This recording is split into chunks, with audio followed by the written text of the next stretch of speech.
Hello and welcome to the Functional Forum. We are here in the centre of London, Westminster, for the Integrative and Personalised Medicine Conference. We are going to feature some of the best speakers, some of the best bits, and also we had the relaunch of the London Functional Forum last night. It's going to be a great hour. Enjoy.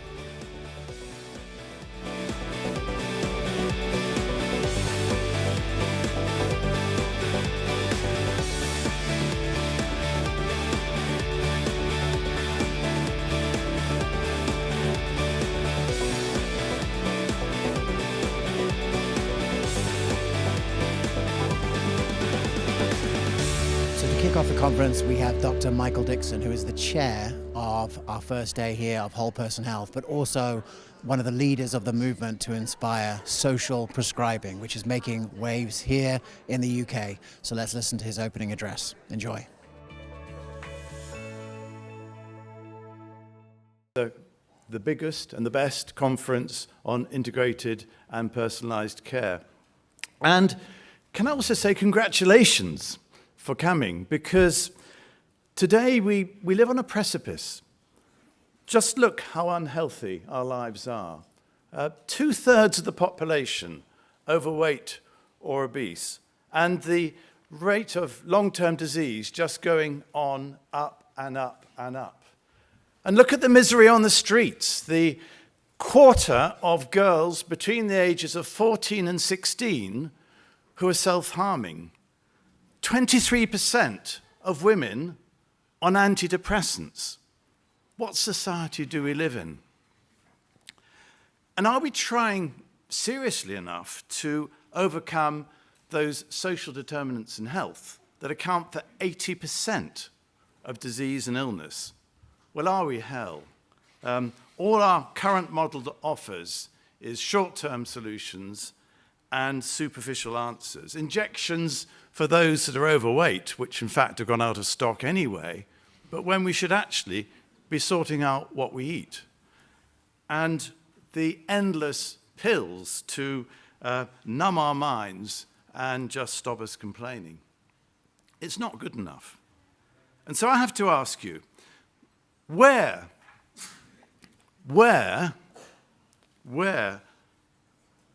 is that deeper and more radical thinking which is now so desperately needed? Where are the ideas that can take us out of that impasse of poor health and misery, which only creates ever-increasing demands on our health service, which already is short of people and resources? Well, the answer, of course, is it's here. And over the next 3 days, we'll be discussing how we create a new way of medicine that works better for our patients, our communities, and the health service itself. And those answers, of course, are in the title of this conference.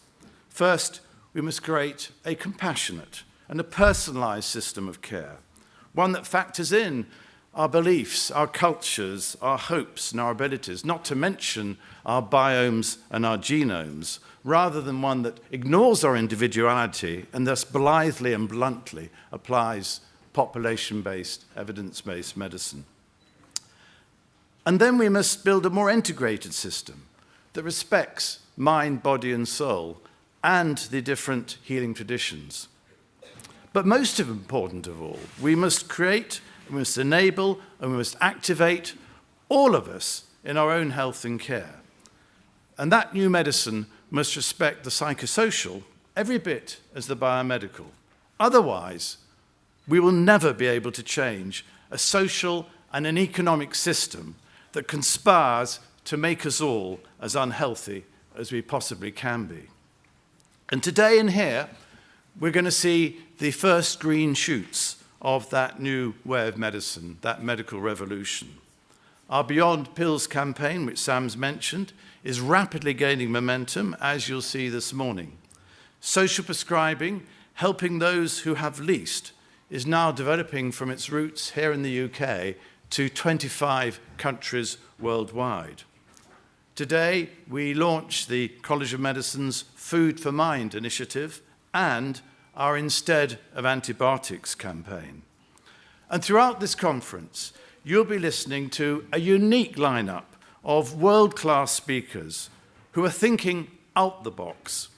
They are the courageous pioneers. Just as Sam said, you and they are the courageous pioneers of this new medicine. And we're now so grateful that they've come from so far and wide to be here and to support the mission. Because new thinking and new solutions are what this conference is going to be all about. Better medicine, better health, and ultimately, a better world. It's always great to see friends here. Helen Perks, registered nutrition therapist. Helen, what do you think of the energy here at the conference? It's absolutely buzzing, and it is giving me faith that the movement towards functional and lifestyle medicine is growing, which is great news because, you know, look at the state of the NHS right now. So this is definitely something, a different approach is something that we need. You've come to a lot of conferences in the US. We don't get the politicians at those conferences. It's nice to feel that energy, right? It is, and yeah, fingers crossed that he'll take what he's learned from this today and take that back to Parliament and really ramp things up. So Victoria Maizes was here this morning kicking things off, talking about reversing chronic disease. Is that resonant? Absolutely. I've seen it in my own clinical practice just through taking 7 simple steps, if you like, through nutrition and lifestyle medicine. And what she was talking about reversing type 2 diabetes, we've seen this over and over again now with Dr. David Unwin, the low-carb GP. And it's just really about getting that message out there to so many people to really change their belief system, if you like, because a lot of people believe that food is not connected and their lifestyle is not connected to their symptoms, but they've really got to understand that it's not a belief system, it's actually scientifically evidenced. It's all about respect, isn't it? Absolutely. Helen Perks here, it's great energy here, see you next year. One of the fun things about coming to a conference on the other side of the world is that you actually get to meet some people from near where you live, and I got the opportunity to meet Dr. Victoria Maizes, who I've been following for years in the integrative space, well known for her work with the Andrew Weil Fellowship and also at the University of Arizona. She gave the initial opening keynote on reversing chronic disease, and here's some of the best bits. We have to think about how to help people reverse their diseases if that's what's happening for them. We have to be health promoters. We have to engage with people on their lifestyles. And you might say, well, why now? Why should we be thinking about this now? Well, clearly the cost of healthcare has skyrocketed, and yet we don't have better outcomes. For all that we're spending, we don't have wonderful outcomes. There's growing recognition that the pharmaceutical approach to medicine is not the answer. And I have to say, most of us did not sign up for years of education to become prescribers. There's widespread understanding that it's our lifestyles that are driving chronic disease. And we know more and more about ways that we can partner with people to help them become healthier. And even before the pandemic made things much worse, we were in a mental health crisis. That's lovely music. So today, I am going to step into 2 very common health challenges: diabetes and anxiety. And I'm going to give you some examples from my practice, from the teaching that I do at the University of Arizona Center for Integrative Medicine, and also from the medical literature. And I hope that in doing so, I might inspire you to think differently about some of these things that we do every day in our practices, and perhaps be able to take care of patients a bit differently. So I'm going to start with a tale of 2 of my patients. The first patient was a man that I took care of when I was a 3rd-year medical student, so we're going way back. I was on my surgery rotation at the University of California, San Francisco, and I was asked to admit a man who had a diabetic ulcer and was being admitted to have a below-the-knee amputation of his leg. I went into his room, I took his history, and as I was talking to him, I asked him about his diabetes control. And he gave me, of course this is before continuous glucose monitors and hemoglobin A1C, so he gave me his numbers as he had measured them. And the numbers sounded good. So I said, well, it sounds like you've been in good control. And he looks at me with an expression that I could only sum up as disgust. And then he looked down at his leg, and then he looked at me again, and he said, you call this good control? And I realized, I was a third-year medical student, that I had been indoctrinated already into a mindset that what mattered was people's numbers, that managing diabetes was managing numbers as opposed to managing health, restoring health, reversing diabetes. All right, let's fast forward.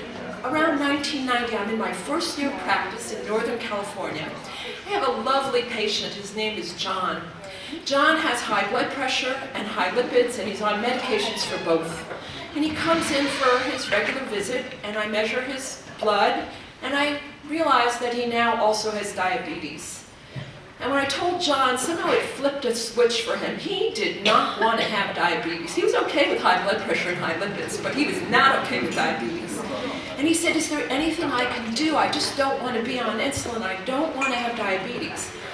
So in the town I lived in, there was a doctor, John McDougall, who had had a stroke at a young age, and as a result, he had gone on a vegan diet, and he actually taught people how to go on a vegan diet to reverse disease. And at every restaurant in the town I lived in, you could go in, and there was a meal that was labeled McDougall diet. And so I talked to John, and I said, well, you could try this vegan diet. And he was motivated. He went on the McDougall diet. He lost 40 pounds. He lost his hypertension. He lost his diabetes. He felt fantastic. The picture is of watermelon because he ate a lot of watermelon. There were all these things he couldn't eat, but he could eat watermelon. At least, that was before we maybe knew about its glycemic index, although it does have a relatively low glycemic load. So anyway, he was the person who inspired me. It was so rewarding to take care of this man who did not just manage his diabetes, he became healthy again. And it led me on this quest, which was, how could I help my patients become healthy again? This is long before I did a fellowship in integrative medicine. This was my beginning as a general practice doctor. All right, I just told you an anecdote. Two anecdotes, two patients. But raise your hand if you believe the medical literature supports the hypothesis that type 2 diabetes can be reversed. Raise your hand. All right, this is a group of integrative medicine people. So I'm going to show you some evidence, indeed. So there's evidence for vegan and vegetarian diets in type 2 diabetes. There's actually much more evidence for vegetarian diets than vegan diets. You're welcome to take photos of the slides, but the PDF of these slides is available to you as well, so you don't have to take pictures if you don't want to. So there's evidence. My patient followed a vegan diet, and he lost his diabetes. These studies suggest that you can improve your hemoglobin A1C. It doesn't actually speak to reversing diabetes. And so I actually want to move from this one strategy, which you can use with your motivated patients, because some people are interested in vegetarian or vegan diets, to the next strategy. And this is using a low-carb diet. Now, this study was done here in the UK, and it was done by a husband and wife team, Dr. David and Jen Unwin. Dr. David Unwin, some of you know him perhaps, is a general practitioner. Dr. Jen Unwin is a clinical psychologist.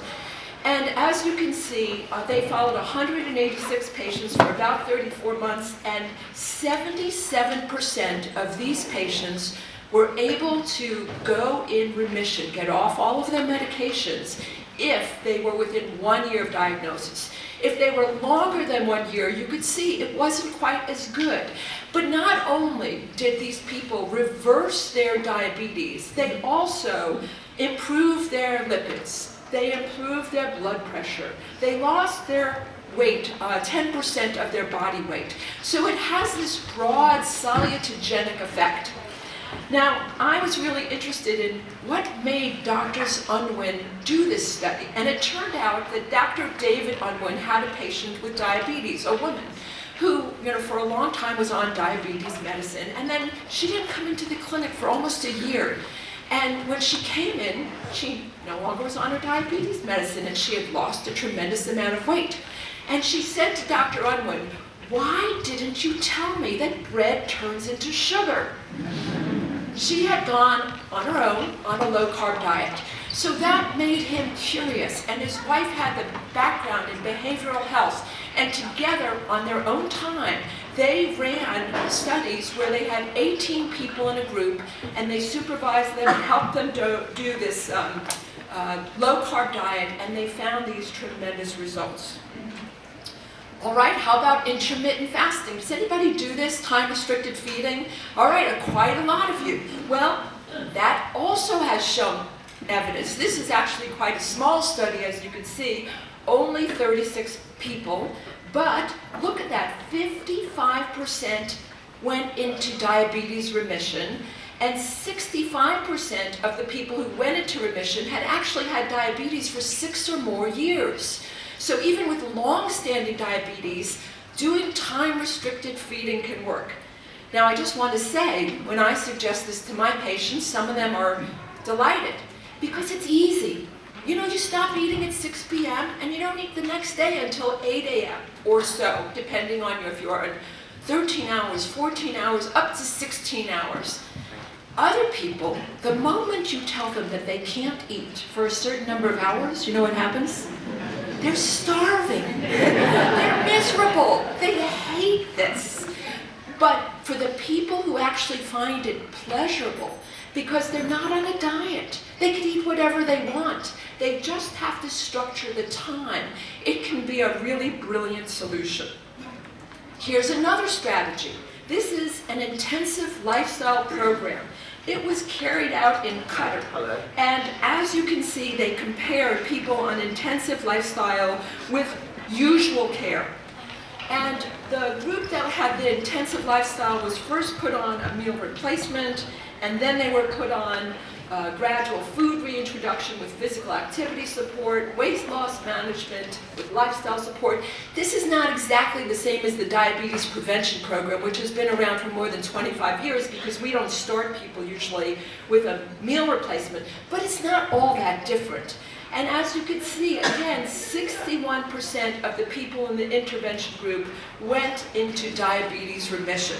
So I think that this is really, really good news for our patients who have diabetes and who are motivated not to manage it, but to get rid of it. Even vitamin D, 3 trials that show that if you have metabolic syndrome or pre-diabetes, you can reduce the risk of going into diabetes by 15%. And 1 out of 6 people in the UK have vitamin D deficiency, and your government actually recommends that adults and children over the age of 4 take a vitamin D supplement from October to March. So how much could we prevent new onset diabetes with a simple intervention like a vitamin D capsule? I love integrative medicine. We don't have to talk about side effects. We get to talk about side benefits. What are the side benefits? Well, our bones may get stronger. There's evidence that it can help mental health, anxiety, depression. There's some evidence for cancer prevention. There's some evidence for immune function improvement that we saw from the COVID pandemic. So it's worth considering. So why are we talking about this now? 1 out of 10 adults in the UK over the age of 40 has diabetes, and that number is expected to grow.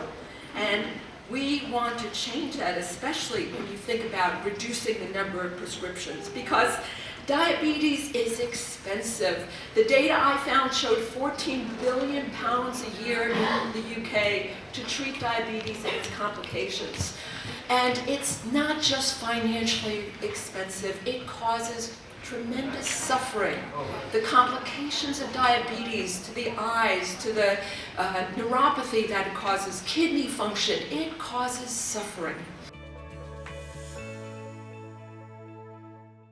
All right, if you've seen the Functional Forum before, you know we've had Rupi, a bunch, legend, co-chair of the Food on Prescription on Saturday. How did this all come about that you got involved, and what are you excited about?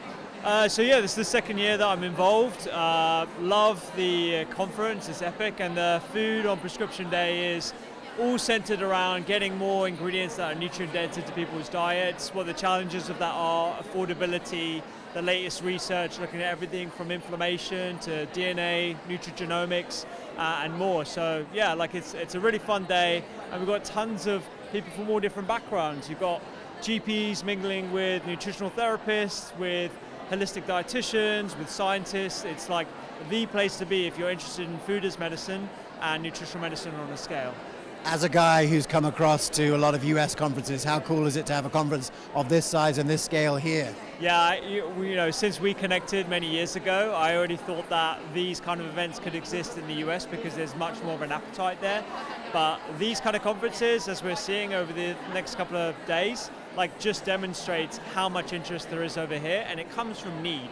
It doesn't come from just because this is a cool thing to do or it's flashy. It's because people are generally come around to the idea of how patients need to better themselves, eat better to prevent diseases that we're seeing in the NHS and in healthcare systems around the world.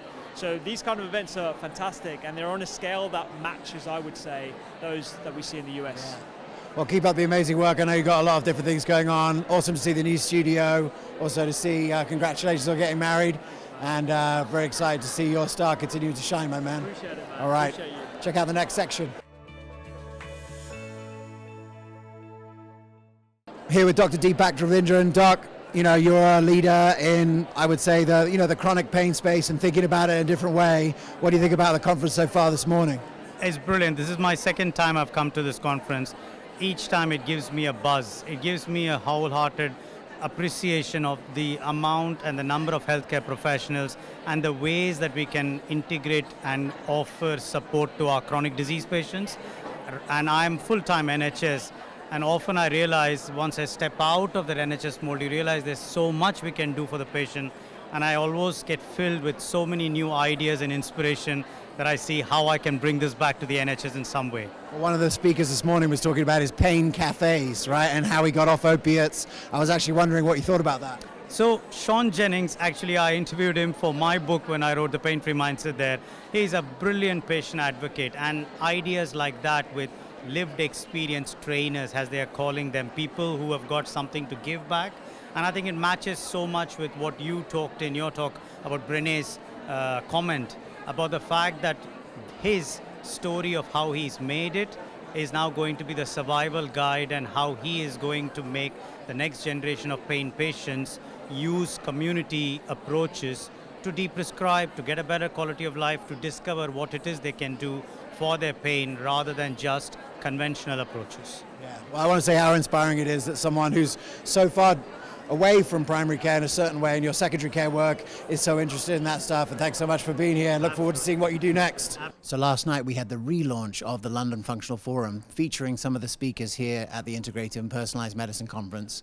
Let's check out some of the best bits from Dr. Robert Lustig, who schooled us all on the connection between metabolic health and mental health. It was an awesome talk. Here's some of the best bits. So glucose activates AMP kinase, which is the fuel gauge on both the liver and the brain cell, basically telling it make more energy.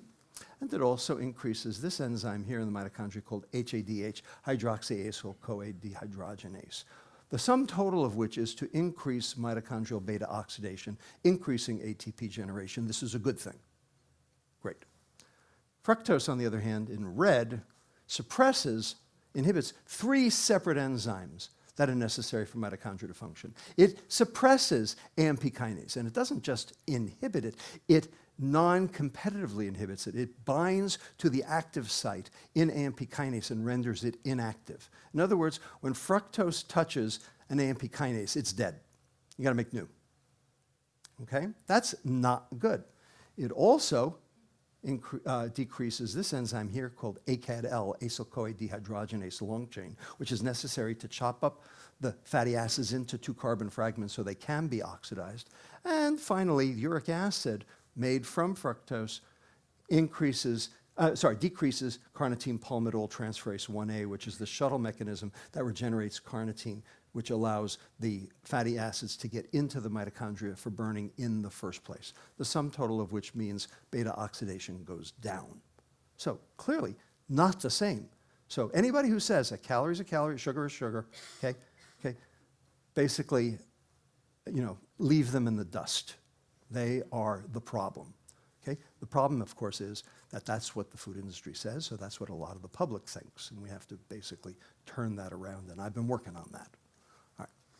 Ron Kahn, the head of Joslin at Harvard, said about this, the most important takeaway of this study is that high fructose in the diet is bad. It's not bad because it's more calories, but because it has effects on liver metabolism to make it worse at burning fat.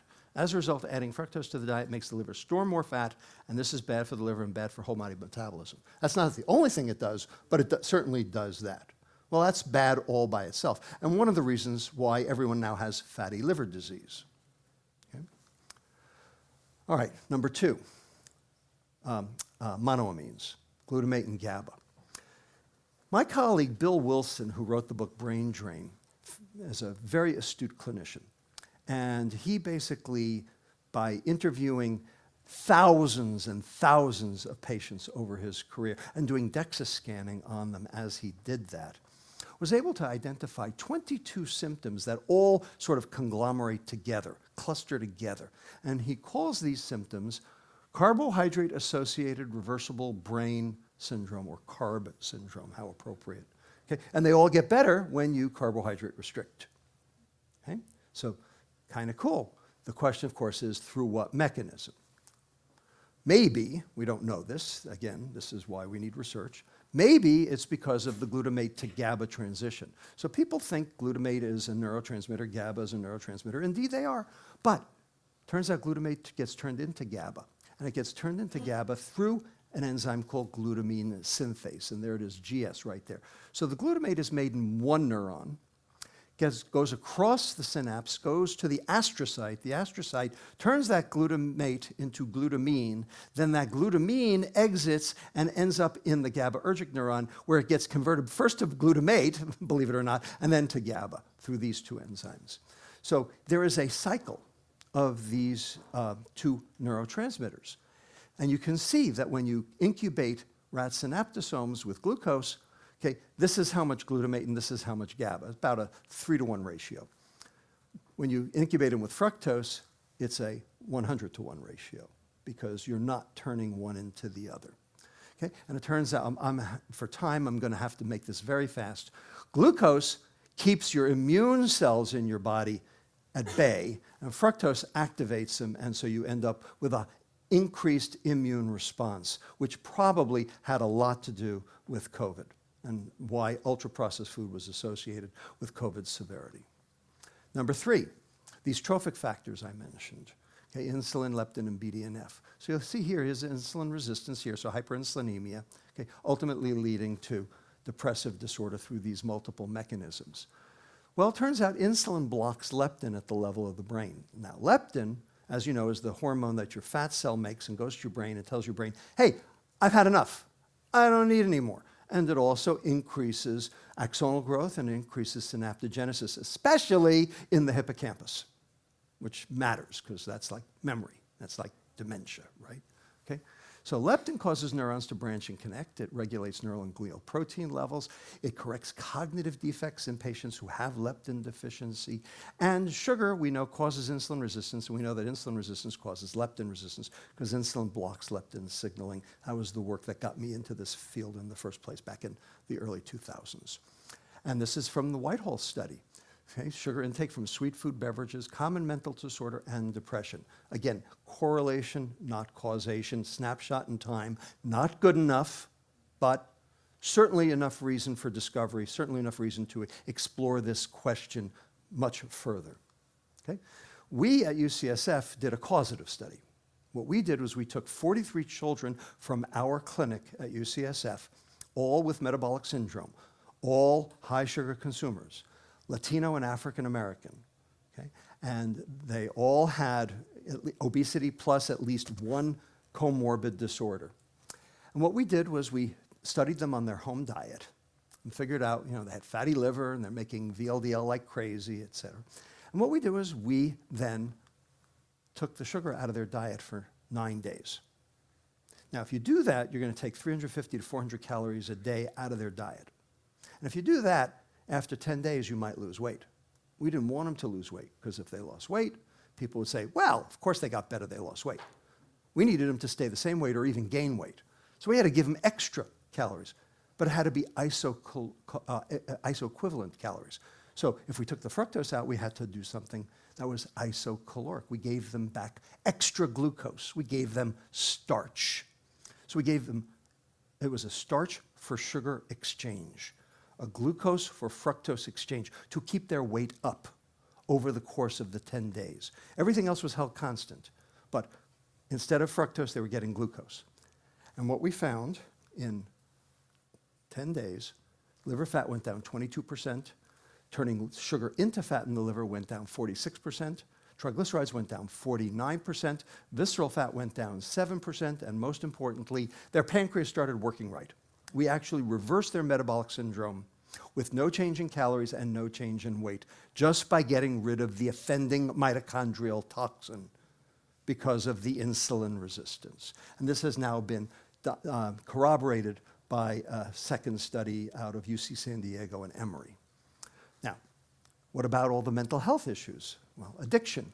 So we have to look for similarities to other drugs of addiction. Well, we know that sugar activates the nucleus accumbens. Why we can't resist it? Seems like National Geographic knows that sugar is addictive. Why is it that the rest of the public doesn't know this? I don't know. And we know this is true because what is this? I don't know if you have this here in the UK, but this is in every newborn nursery in America. It is called Sweeties. Sweeties. It is a 24% super concentrated sucrose solution that you dip the pacifier in and then stick in the newborn boy's mouth before the circumcision. The Jews have wine, everyone else has Sweeties. So the question is, what does sugar do to the brain? And the answer is, it activates the reward center. And anything that activates the reward center in the extreme leads to addiction. So it's been shown that sugar activates the nucleus accumbens, the reward center. Fat does not. It stimulates the somatosensory cortex, mouthfeel. So the two together, yeah, sure, milkshake, great, But ultimately, the reward comes from the sugar, not the fat. Okay? This has been shown by other groups, including this one from Basel, that showed that fMRI showed glucose activated the basal ganglia, but it was fructose that activated the rest of the limbic system. In fact, here are the 5 things that have changed in the last 50 years. And yes, cell phones is one of them, okay? But technology, processed food, sugar, sleep deprivation, drugs, all of which increase dopamine, which then decrease the dopamine receptor. That leads to tolerance. Add some stress, that reduces the prefrontal cortex, and you end up with addiction. I will talk about this more tomorrow at IPM. In addition, all of these increase metabolic syndrome, which lowers serotonin. Then add some stress, which decreases the serotonin 1A receptor. Now you have less ligand, fewer receptors, and now you have depression. So addiction, depression, 2 sides of the same coin, driven by the same 5 processes of our modern society, starting around 1970. How about dementia?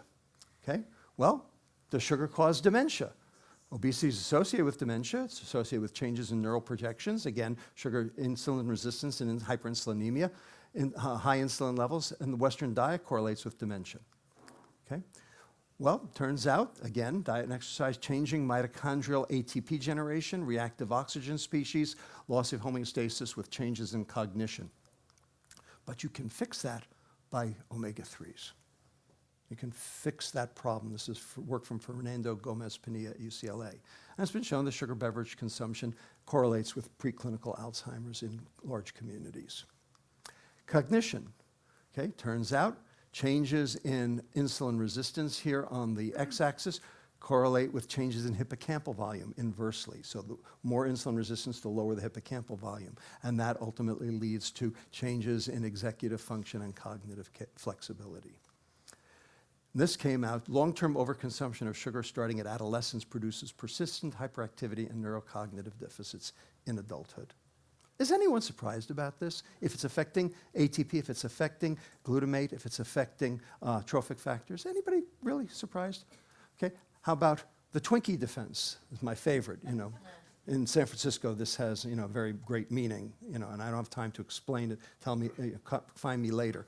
But ultimately, sugar consumption is associated with violent behavior in middle schoolers and also irritable behavior in preschoolers. And finally, number 4, the microbiome, with my last 2 minutes. The gut is a sewer, okay? It's got in it, right? And the goal is to keep the from getting into your bloodstream. There are 3 barriers. There is a physical barrier called the mucin layer. There is a biochemical barrier, which are proteins called tight junctions between the intestinal epithelial cells. And finally, there is a 3rd barrier, the immune barrier, that basically keeps all the bad stuff out. Well, it turns out fructose changes those barriers and by compromising intestinal barrier integrity. How does it do that? Well, it nitrates those tight junctions. If you're consuming fructose, it makes the bad bacteria increase, like for instance strep. Strep loves fructose, and strep is like the worst. You know, anybody who knows anything about pandas, you know, knows, you know, I mean, you know, Sydenham's Korea, strep, you know, the bad guy from 1791, okay? We've known this.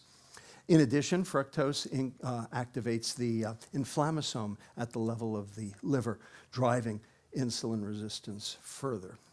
And also, if you look at, this is a paper that came out last year showing regular diet, the Th17 cells in the intestine make this interleukin 17, which is protective and keeps the barrier intact. A high-fat diet doesn't, you know, it allows some fat in, but basically keeps the barrier intact. But a Western diet where you add sugar to the fat basically destroys the barrier and all the junk rushes in.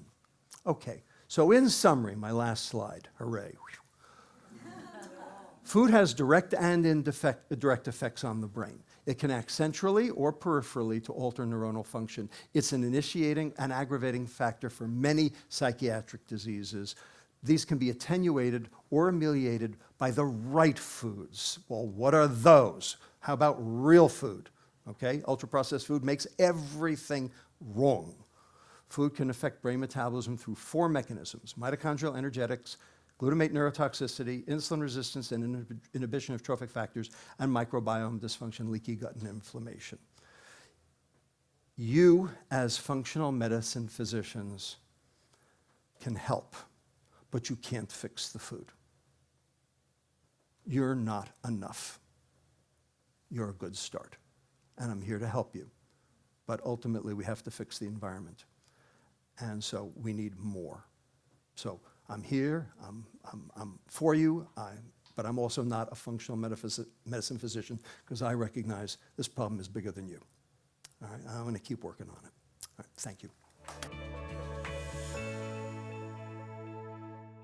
Sometimes you have to come to the other side of the world to meet people who live actually quite close to your home.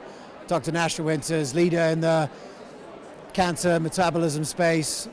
Doc, really great to meet you. Great to be here. Really great to meet you. What do you think about this conference? Holy cow. Wow, I went here once last year for about an hour, 2 hours for talking and then left, and I did not get to dive in and take it in. I'm so happy to be here this whole weekend. It's massive. There's finally a movement happening across the pond, which I'm very excited to see. Yeah. Well, you've got a lot going on and spreading the word about your work. People who don't know it, what do they need to know? Well, we are, like you, trying to change the world through communal approaches. So we've got 300 patient advocates, 155 physicians from 16 countries that we're working on training them and getting them out there, networking to change the conversation in healthcare in general, cancer care in particular, from a communal-based model, which we take extreme pride in using a lot of your modeling and work to do this. So incredibly grateful. Your work has been very helpful, and that's how we put some of these programs together. Amazing. And the conversation about sugar and cancer. Massive. Right. There's a lot of chatter about it. It's gone on for a while. You know, what is the core message? The core message is that we are all metabolically very broken these days on the planet, all of us. About 2.7% of us have good metabolic health. And so we need to all be leaning into each other to help change that. And in doing that, that often means restricting your carbohydrates a bit more, suppressing your insulin a bit more, and in doing that with a lot of the means that were talked about this morning, intermittent fasting, carbohydrate restriction, different dietary interventions. There's a lot of ways to get that road to Rome on this, but this conference I think is really an exciting way to start to talk about those dynamics that are needed to change the 93% of us that are terribly metabolically unhealthy. Yeah. Beautiful. Well, the American contingent is strong here. The UK contingent is also strong. Finally. Great event, and thanks so much. Good to meet you. All the best, my dear. One of the people that I'm most excited about that was talking here at the Integrative and Personalised Medicine Conference was Dr. Lara Salyer. She, if you've been following us for a long time, is a group visit innovator, business model innovator, and she is also the MVP of our Practice Accelerator. She spoke about bringing flow back to medicine. Here's some of the best bits from her talk. Enjoy. Ladies and gentlemen, Dr. Lustig, thank you so much for that.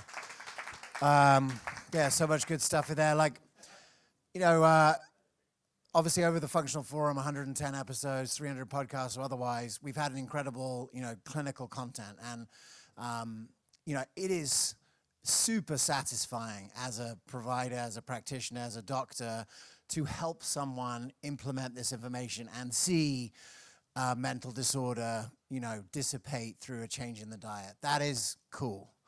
And that is really powerful. And so there's something like really, really special when that can happen.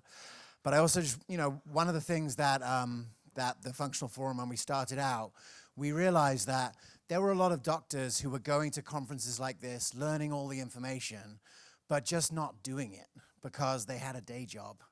And the day job didn't allow them to execute this kind of work. And so what we wanted to really be in the business of at the Evolution of Medicine through the Functional Forum is to showcase physicians who had made the leap, to follow their heart and practice medicine in a way that was congruent with the new way that they understood how the body works, and to be able to do that every day. And so over the last 9 years, we've shared incredible stories of doctors leaving and doing their own thing.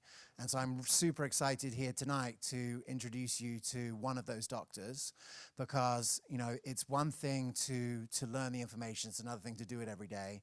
And I would say, you know, Dr. Lara Salyer, who I'm going to introduce now, has really gone above and beyond in not just going and building a practice and serving her community, and just for context, lives in the cheese curd capital of the world, at Monroe, Wisconsin. I've been to the cheese festival there and I left with a case of gout. So an exacerbation of gout, I would say, actually, rather than a case of it. But has done that, but now is inspiring people all over the world, especially female physicians. And I'll just give you one particular example. So Dr. Salyer left conventional medicine.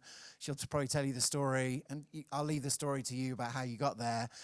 But come the pandemic, right? So 3 years after your transition, we're having a discussion. I'm like, it's looking pretty good for you, because in 3 years, your colleagues who were still working couldn't see patients, in the kind of moral injury of not knowing what to do, you know, clinics being shut down. Lara has a membership practice where people pay every month, you know, to use it, and could support her patients in groups virtually using Zoom, and, you know, answer all those questions, support them. She's been an innovator in group medicine. She's been an innovator in business models, and she is bringing creativity as a vital sign back to the medical profession. Super powerful. Please welcome for our UK debut, Dr. Lara Salyer.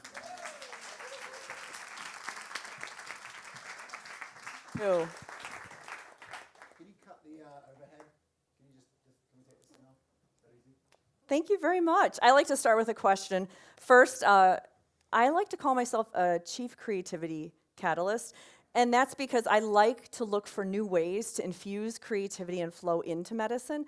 Also, it's a tax write-off to have teal hair, so that's really what I'm doing. But let's start with a quick question. How many are physicians, doctors here in the audience? Excellent. Nurses?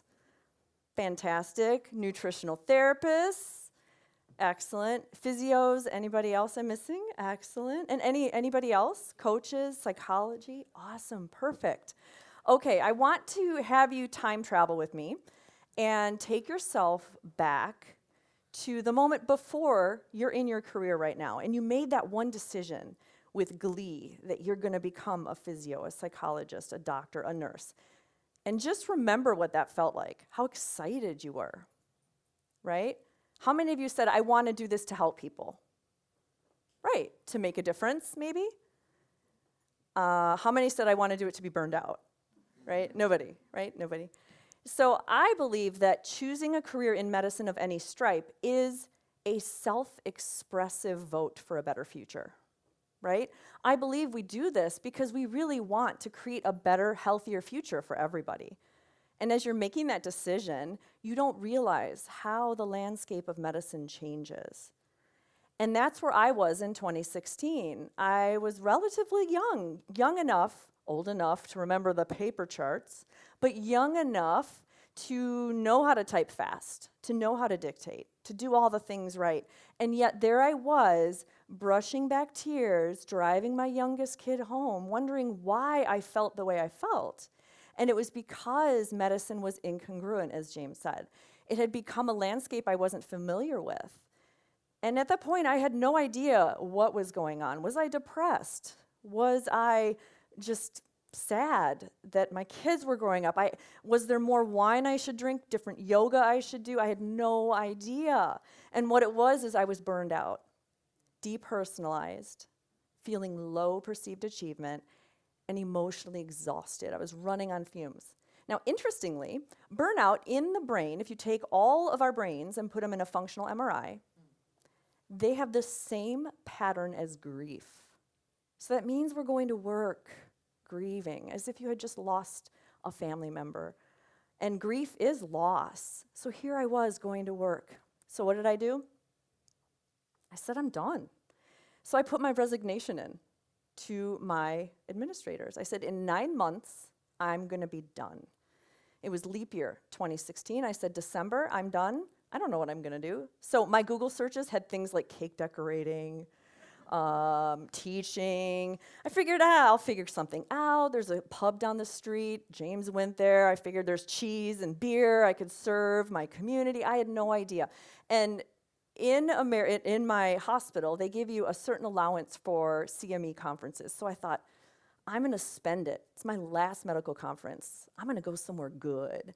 And so I was scrolling, and I came across IFM, 5 days in Austin, Texas. Now, I'm from Wisconsin, it's cold.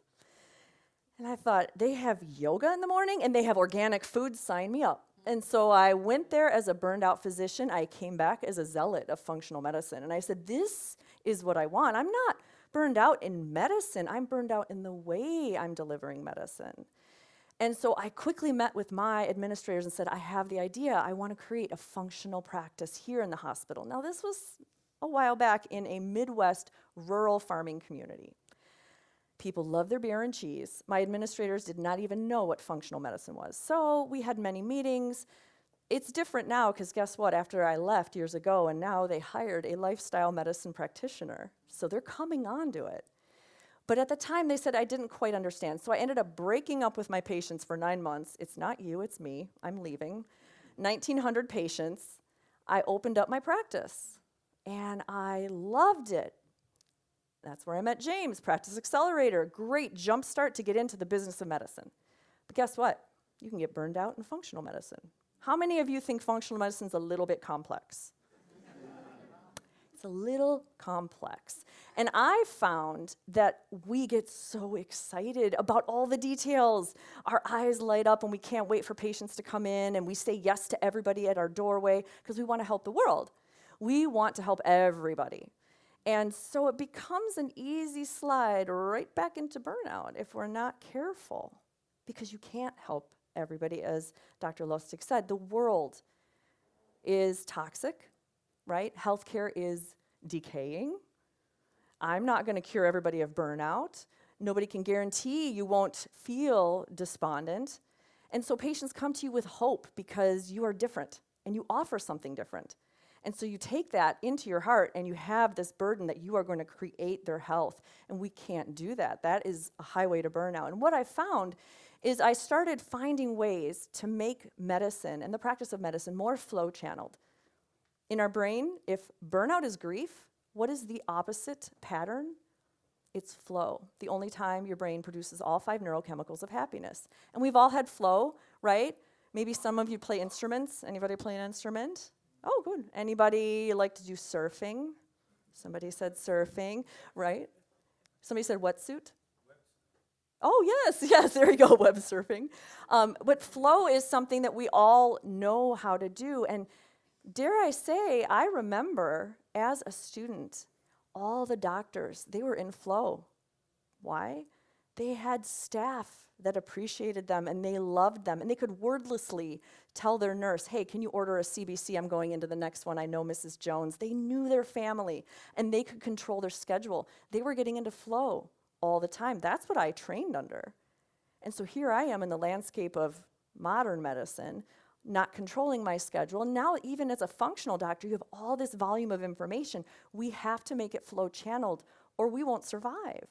So that was what James alluded to, is developing a membership model where I tiered it based on the patient's commitment, right? Financial and readiness. Not everybody's ready to hear the religion of functional medicine, as much as we want everybody to benefit from it. So by meeting them where they're at and putting more flow into the practice of medicine, making things simple with infographics, using analogies and metaphors. Flow is something that is trainable, it is coachable, it is scalable. Any activity can be made more flow channeled. And when I trained at the Flow Research Collective, we learned how to stack activities in the cadence of flow. So I'm going to teach you one thing you can do right now that will make your next functional integrative visit more flow channeled. Anchor to the patient's why, okay? You may say, I want your hemoglobin A1C to be this low. But you need to understand that all of us desire flow. And to get them inspired is not going to be an A1C level. To get them inspired is, and I use this every visit. The first visit I see a patient, I call them anchor goals. We anchor. So I say, what are your 3 anchor goals? What does that mean? Well, I want to have less bloating.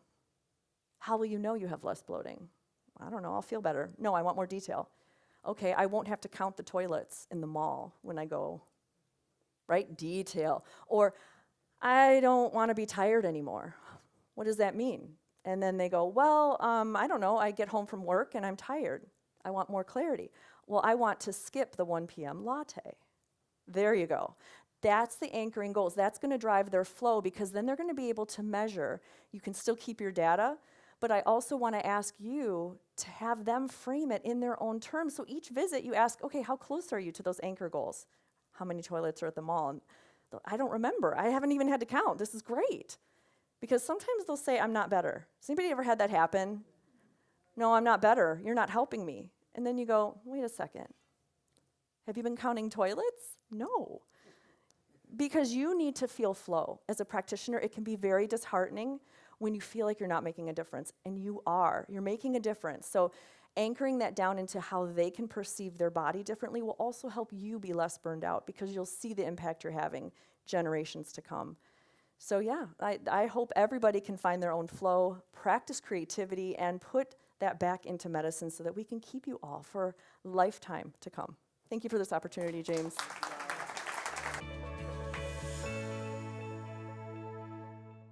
All right, here with my main man, Dr. Rob Verkerk. He is now the Executive Director for the Alliance for Natural Health, not just in Europe, but also all across the world now. So Rob, great to have you here and excited to bump into you again. Yeah, great to see you, James. Tell us what you're focusing on over there right now. Look, we're broadening the field. I mean, natural health is really under threat, and it has multiple threats. Some of them have come in the form of regulators wanting to reduce our choice of supplements and foods, but there are other major issues we're dealing with. Contamination of the food supply is a huge one. So we have just launched this week a big campaign on PFAS, polyperfluoroalkyl substances. It's another example of corporates having hidden what they've been doing for about 50 years. If we got onto this 50 years ago, DuPont and 3M had actually explained to the public what these chemicals do, what they knew about them, we wouldn't have the disaster that we have at the moment. We now know that more than 97% of Americans have significant amounts of PFAS. The more research that is done, we see that any level that's even detectable is significant. And so we went out and measured kale, the archetypal healthy vegetable that, as far as the FDA is concerned, it shouldn't be there. They said there's none in any fresh farm produce, and lo and behold, we found screamingly high levels in 90% of samples from 4 different states. Wow. It's kind of weird, isn't it, that you're still fighting the same kind of battles, even though there's politicians sitting here and saying this is what we need, and yet we're still doing the same thing. It's history repeating itself, and that's one of the things that we've got to do is put it together. We move from that, say, to looking at telecommunications and EMFs. We suffer an equally big problem, and we've got to kind of link human health with planetary health. The whole climate change focus has meant that a lot of people haven't been looking at some of the really huge environmental problems that are going on, the biodiversity loss, the free fall in loss of biodiversity, say in birds and insects, which we are interconnected. It's completely part of the same system. So we've got to be looking at that. If we don't find better ways of both self-regulating, but also allowing sort of choice to occur. And of course, on top of all of that, we've got the censorship industrial complex, as Matt Taibbi and Michael Schellenberger have been discussing recently. And we've been a victim of that. We've been shadow banned left, right, and center. But we're all finding new ways of doing things. There are new financial systems, new health systems, new agricultural systems developing. And I think it is all of this pressure from this authoritarian creep, I think it's more like a totalitarian march actually, is actually creating an impetus for positive change. I have a feeling you might be as excited as I am about Bobby Kennedy's run for president.